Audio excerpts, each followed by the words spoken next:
Good morning, everyone. So this is the 5 minutes, 5 question series. And every week I ask 5 questions of some of my favorite authors, editors, publishers, and other industry professionals.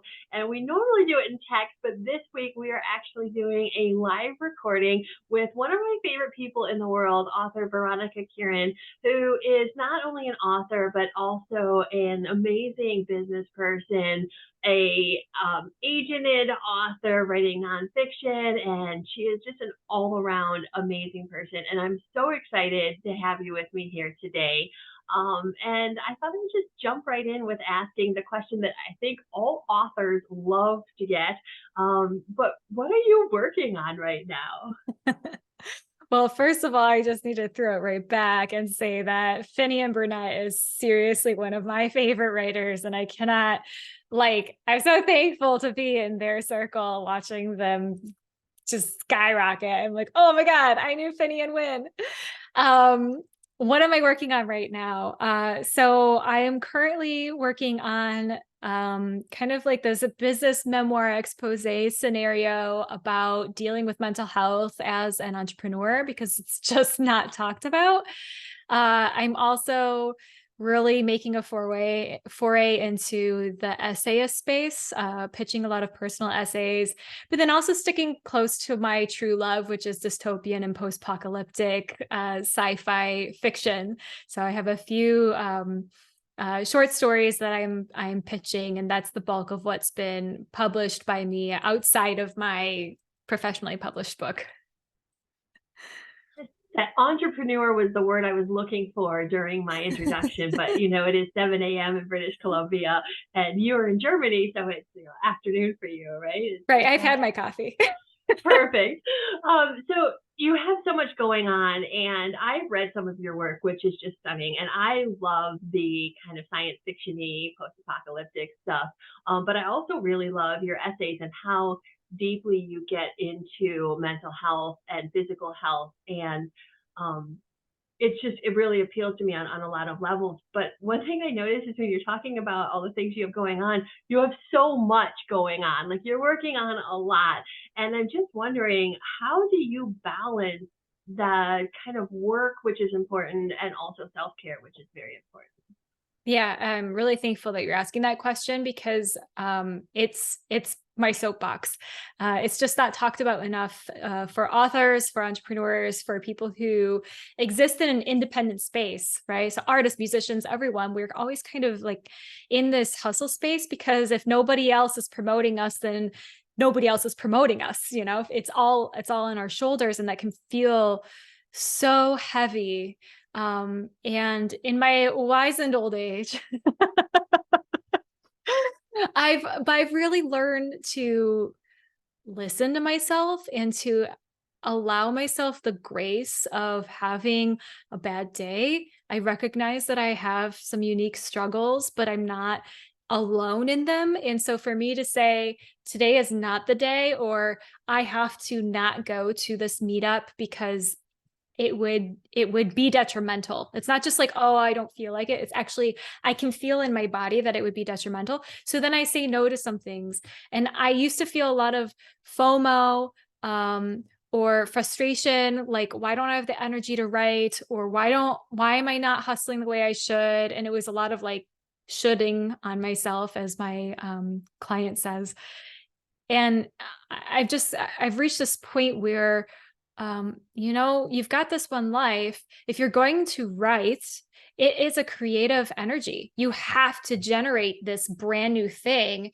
So you have to take care of your energy. Part of your work is taking care of your energy so that you can commune with the muses and put this down into words in order to get it out to the world. God rested on the seventh day. You get a rest too, okay?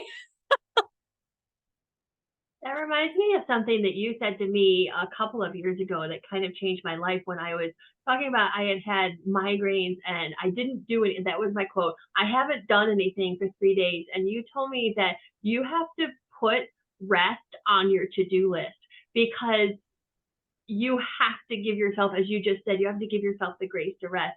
And that was a mindset change for me. And I think anyone could take that from you, that we all have issues that we deal with, whether it's mental health or physical health or taking care of children or aging parents. And you telling me to write rest into my to-do list was just like, oh, I didn't not do anything today.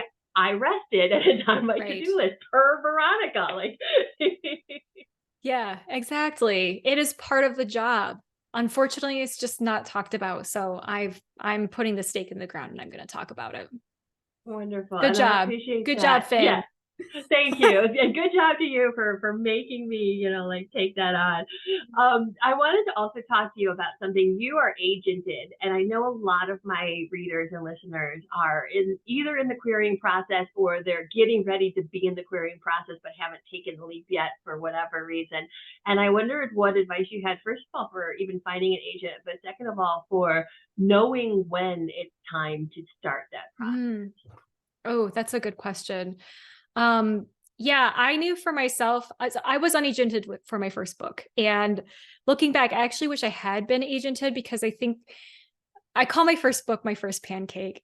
I could just see like, oh, if I had a chef in the kitchen, it might have been a little bit a better turnout. It's still, quality work. I think it's still worthwhile.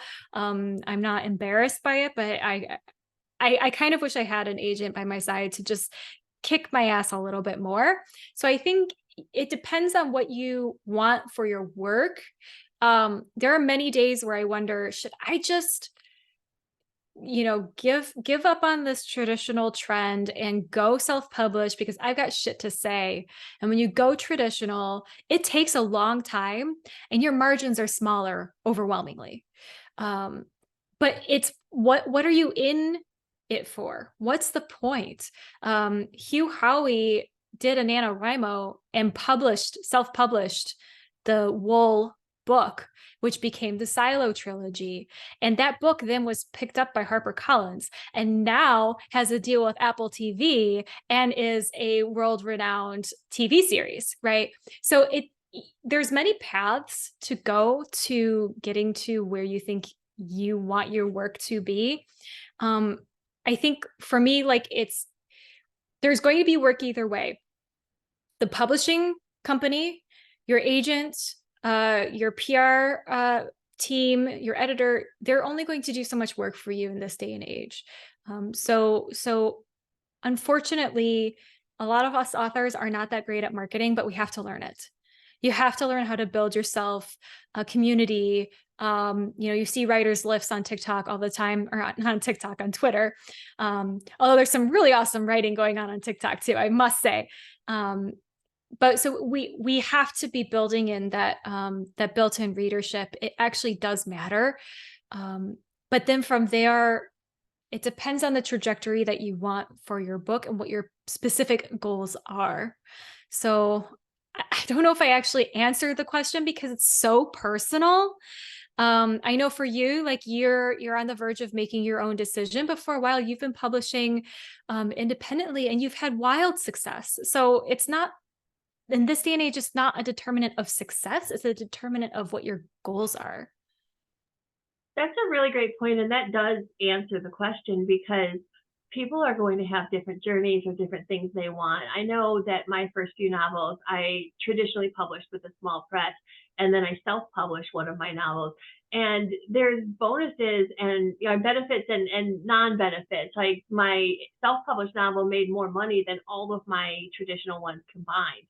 But I was anxious all the time about marketing and getting my books to things and figuring out where to put it and going on blog tours. And so, maybe having somebody that's your publisher that takes care of that is worth it when you don't have to be as like, I'm in charge of everything. Right. The hypervigilance. I mean, I planned my own book tour and did like book drops all along the way.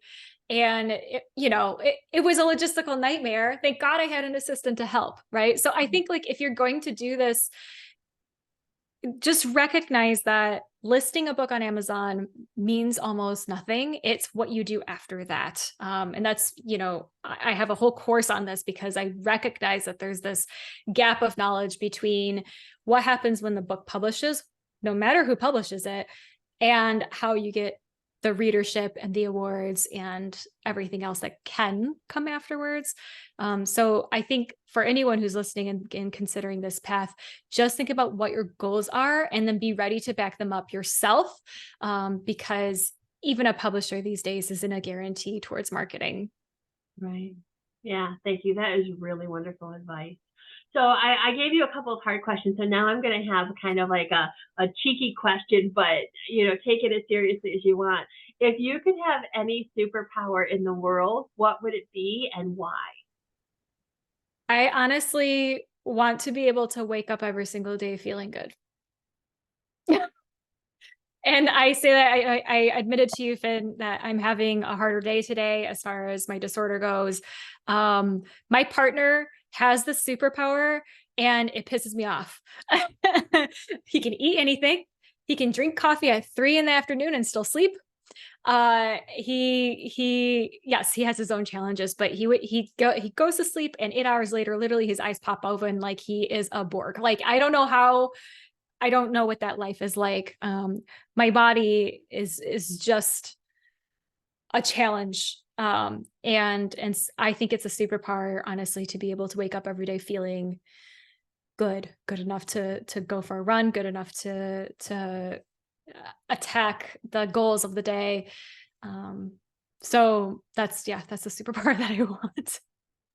I think that's a wonderful superpower.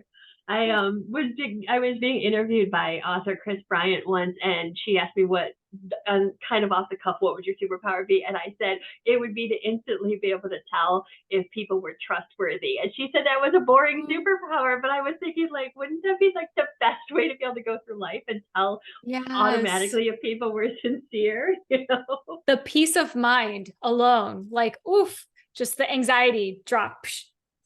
Yeah.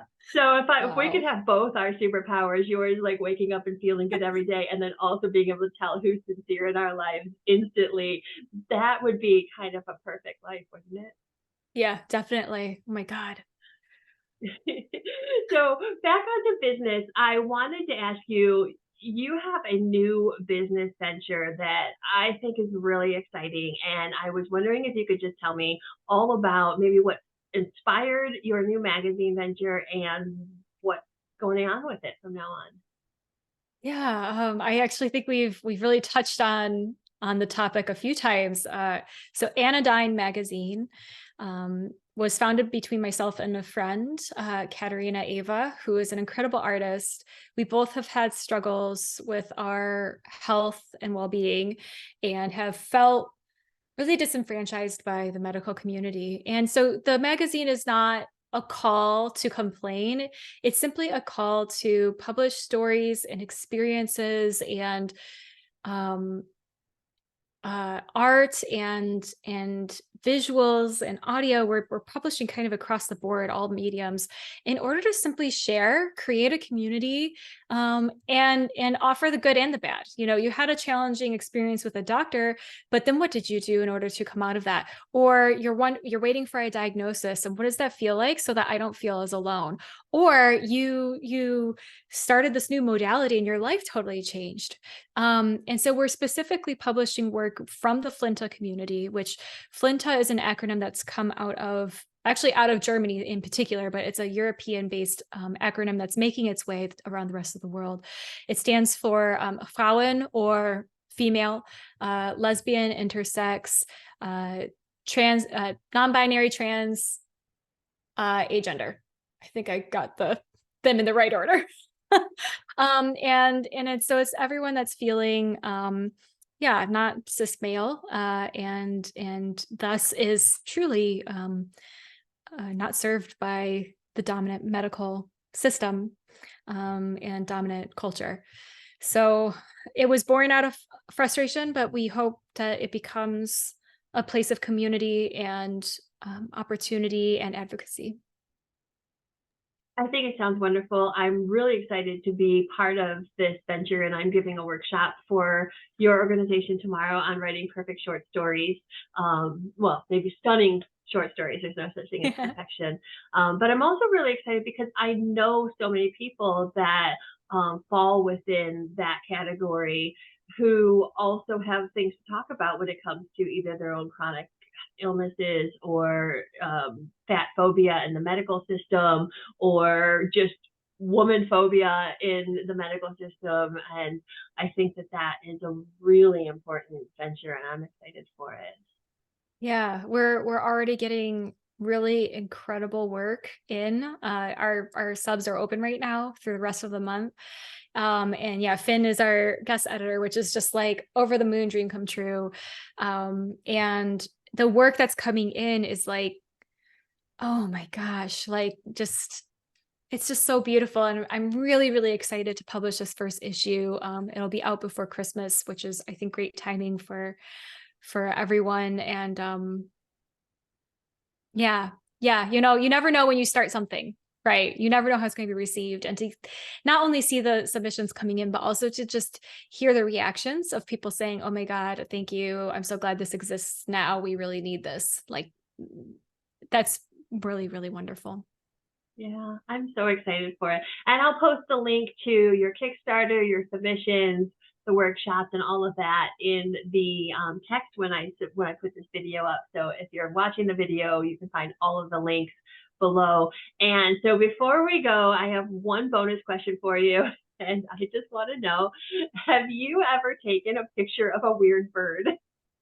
So yeah, I knew this was coming because Finn warned me, and I've like been churning in my head like what okay where, but you know what, I'm pretty sure if I look through my phone right before the pandemic I went to Sydney, and Australia has a lot of fauna that I've never seen before, and I'm quite sure that I must have taken a photo of a weird bird. If not there, then there is a photo that's coming to mind where I managed to get a snap while I was in the Galapagos of a bird that was like in the process of eating a moth. And so like it had done the thing where it's playing with its food. And so it's like tossed the moth back out of its mouth and then is going to catch it again. And the moth is in midair, but like you can see the debris from the bird's beak. And so if not something from Australia, then it will be that photo from the Galapagos, because even to this day, that was 2015, and that photo still is in my head from that experience. That's amazing. Well, I'm going to give you a task of looking through your phone and finding I'm something. gonna. And if you find it, then you can send it to me and I'll post it with this. That bird question, you can totally blame it on Marian Lougheed, who I know you know, but for everyone else, Marian is the CEO of Off Topic Publishing and also an incredible writer and anthropologist like you in her own right. And yeah, she was the very first 5-question interview, and I asked her to send a picture of like her regular life, and she panicked and couldn't think of what to send, so she sent a picture of some weird bird that she'd taken. So the weird bird question will live forever. We love Marian. So anyone who doesn't know anything about Marian, go listen to that first interview and then go follow her and get to know her work, because she's just absolutely wonderful. Well, I thank you so much for being with me today. I am really looking forward to all of the great ventures that you have coming out. And as I said, I will post links to all of your things in the text of this video. Thank you. Thank you so much. And I hope that, some of the listeners come to some of our free workshops over the next couple of weeks. We're really excited about them. And anyone who's wondering, I'm really easy to get a hold of. Just reach out. If you have questions about the whole publishing thing, just reach out. I'm happy to help. And very kind too, always willing to give a good answer. Thanks, Veronica. Thank you.